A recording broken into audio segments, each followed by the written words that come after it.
Stek Genesis priyomniklarimiz bilan internet orqali yuzlab kilometr masofalarda yuqori aniqlikda ishlashni xohlaysizmi? Videoni oxirigacha ko'ring, buni qanday qilishni sizga o'rgatamiz. Buning uchun bizga ikkita sim karta kerak bo'ladi. Birinchisini bazaga, ikkinchisini rover yoki kontrollerga qo'yishimiz kerak bo'ladi. Antenna kerak bo'lmaydi va ularni zapust qilamiz. Xo'p. Iltimos, programmasiga kirib olamiz va podключениyadan bazaga ulanamiz. Bundan bazani tanlaymiz va pastdagi kanal передача данныхdan встроенный radio turadi. Uni internet priyomnikka o'tkazishimiz kerak bo'ladi. Va rejim podключенияni entripga o'tkazamiz.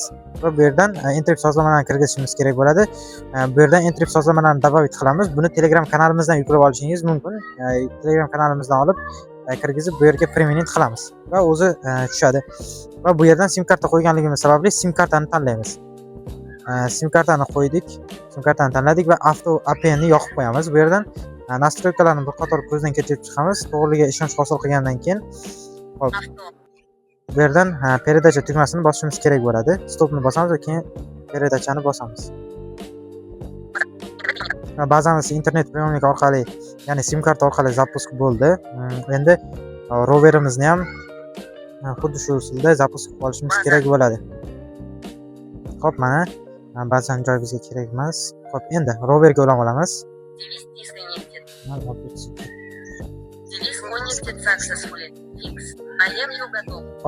Bu yerdan roverga kiramiz va kanal передача данныхni bu yerdan internet priyomnik yoki internet kontrollerga o'tkazamiz. Nimaga?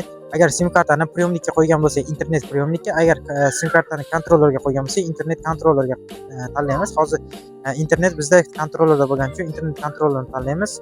Bu yerdan rejim podключениyani entrip o'tkazamiz va bu yerdan entrip sozlamalarini применить qilishimiz kerak bo'ladi. Va pastdan точка доступ'ga ulanishimiz kerak bo'ladi. Bazamiz yoqqan bu yerdan получить bosamiz. Va bu yerda mana instrument chiqib turadi. Agar siz xohlagan nomingizni kirgizadigan bo'lsangiz, mana shu qatorda ko'rinadi va shuni ustiga bir marta bosamiz. Bu yerga tanlab chiqargandan keyin nachot tugmasini bosamiz. Bu yerda internet tezligini ko'rsatadi. Internet tezligi ko'rinishni boshlagandan so'ng подтвердить bossak bo'ladi. Internet kontrollera. Hop, endi mana ko'rib turganingizdek internet orqali fix oldi. Возраст joyida, hamma narsasi joyida.